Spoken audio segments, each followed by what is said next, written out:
এক, শপথ মোল্লা মিথ্যে কথা বলে, আরো জেনারেল করে বলতে গেলে তৃণমূল নেতারা মিথ্যে কথা বলে, এটা প্রমাণিত হলো। দুই, তৃণমূলকে খুন করছে, অন্য বিরোধীদের উপর দোষ চাপাচ্ছে। আর তিন, ভাঙড়ে খুনোখুনি রাজনীতি কেন হয়, কেন আইএসএফ কে দোষ দেয়, সিপিএম কে দোষ দেয়, আসলে তৃণমূল এটা করছে। আর চার লিখুন, শুধু এটা ভাঙড় নয়, বীরভূম থেকে, উত্তর দিনাজপুর থেকে, কুচবিহার থেকে, কোথায় তৃণমূল হাতে আক্রান্ত হচ্ছে না আগে। তো জ্বরটা তো কালীঘাটে, জ্বরটা তো ক্যামাক্সিতে, জ্বরটা তো নবান্নে, শিক্ষা দপ্তর এবং মুখ্যমন্ত্রী আর তৃণমূল যে লুট করেছে টাকা, আজ পর্যন্ত সিবিআই টাকা হদিপাট করতে হচ্ছে।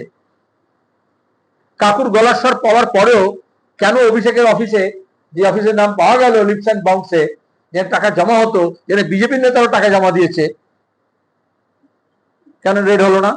এটা দুর্নীতির একটা সাম্রাজ্য হয়েছে।